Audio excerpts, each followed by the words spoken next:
Devin, you've had a heart attack. Oh, let me tell you, those were not easy words to hear. And before we get too far in, because I know some people only watch the first few seconds, let me be clear, I did not have a heart attack. But I once had a doctor say those words after looking at the printout from an EKG. And let me tell you, hearing that shook something loose inside of me that took me years to get over. And there's a big lesson here for retirement planning. And it's not the usual life is short, smell the roses. And that's certainly true. We all need to slow down a little bit. But we've all heard that lesson before, too. This is a different lesson, one you probably haven't heard. And it's really, really important. So let me give you the backstory of how my heart attack happened. So one morning, I woke up with a lot of pressure in my mid abdomen area. I had a slight fever. My heart rate was higher than normal. I just felt like garbage.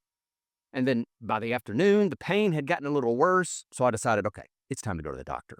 So he listened to what I was saying and he said, well, David, let's do an EKG.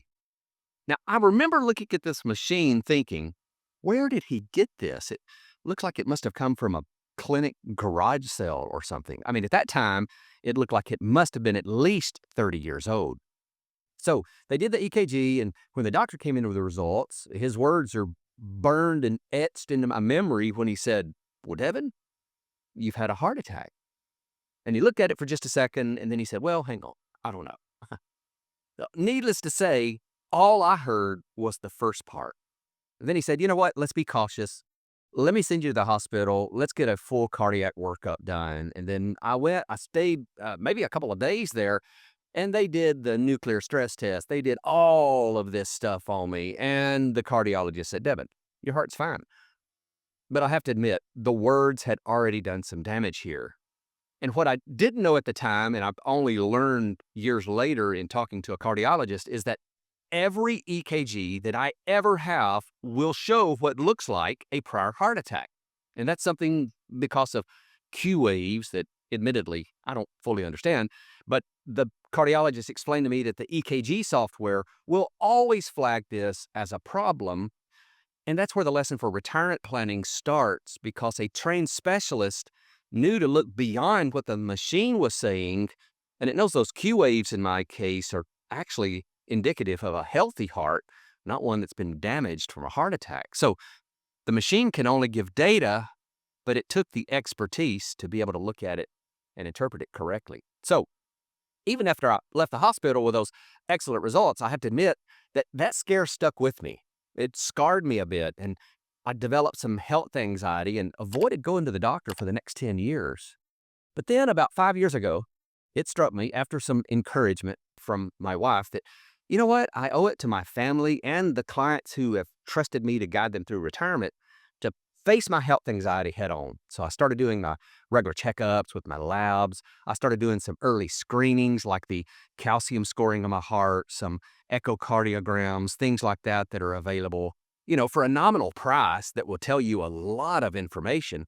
And everything has come back perfect ever since. So all throughout that time, my health was fine, and I was just needlessly worried about it because a machine gave some bad output. But the problem wasn't really the machine, right? It's set up to scan and look at the high-level stuff to get more eyes on it, and that was the problem. I didn't necessarily have the right person to interpret the results in that moment.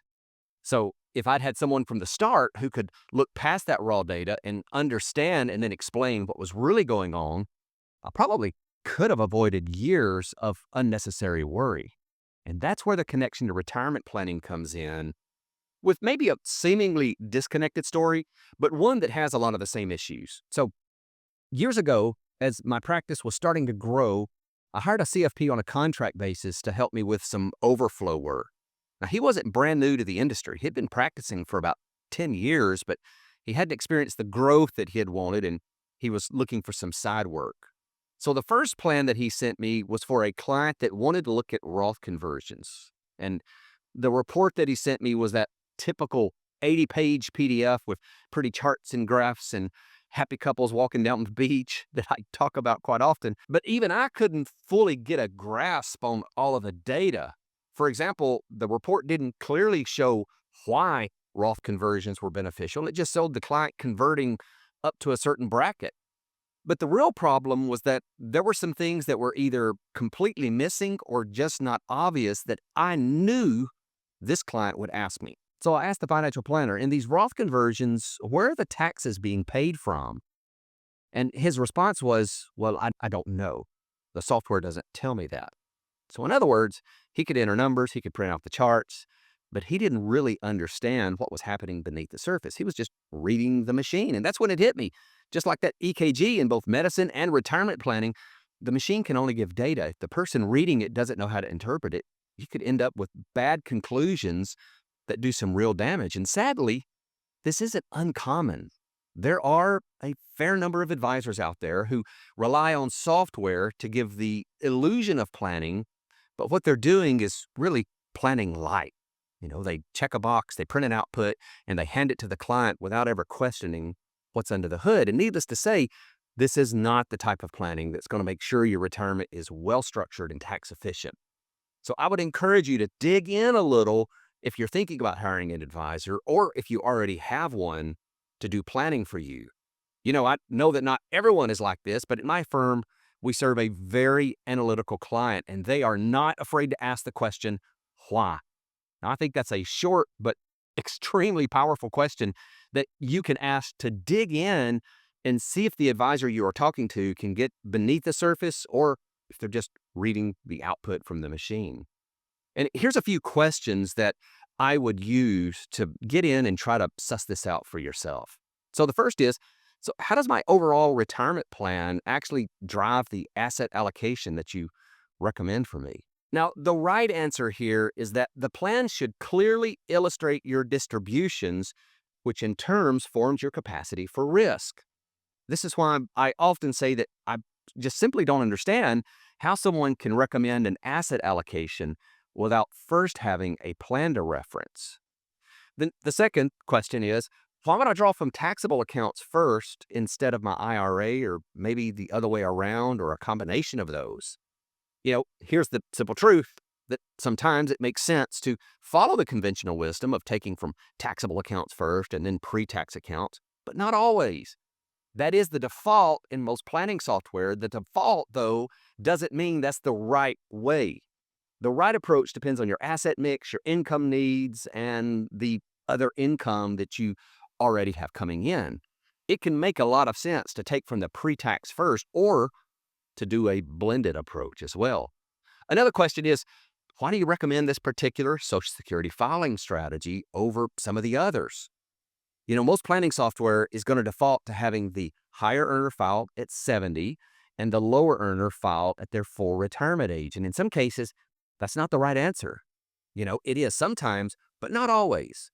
The real value of the software is that it lets advisors compare different scenarios and see how filing ages affect not just your total benefit, your cumulative amount received, but also your portfolio balance and cumulative taxes over time. So if the advisor just hits the optimize button, you probably aren't getting the full results. And then another question, what assumptions are you using in my plan to calculate the probability of success? And why do you like those assumptions? Let me tell you, Monte Carlo testing is a useful way to measure the viability of a plan, but it can be so misleading if too much emphasis is placed on that alone. These results are really easy to manipulate just by changing the return assumptions. And a good advisor should be able to explain what assumptions they're using and why, so you'll know if the probability of success is grounded in some reality and not just the software defaults. I actually did a video breaking this down, and I'll link that up in the description if you want to dive deeper. Another question, why do Roth conversions make sense? Roth conversions are all about paying taxes on your terms, potentially at lower rates, while reducing future required minimum distributions and generally just giving you more flexibility later. But sometimes advisors tend to stop at just filling up a certain tax bracket without showing how that choice really impacts your whole retirement. And to really understand it, you need to look at your cumulative taxes over time and also recognize that every dollar you pay in taxes today is a dollar that can't keep compounding for you in the future. And that trade-off is what makes the timing and amount of conversions so important. And then another question related to Roth conversions is, how will I know when I've converted enough? This is challenging. The whole question about knowing when to stop, and the tendency is to just look at how much you can convert before hitting the next tax bracket. But that really only answers today's tax question. And to find the right balance, you have to think about your cumulative lifetime taxes, your future charitable giving, and even the possibility of long-term care cost. And that's how you can get to your personal sweet spot. Enough converted to give you control and flexibility, but not so much that you pay taxes that you didn't have to. So I made a full video on this that I'll link up down in the description.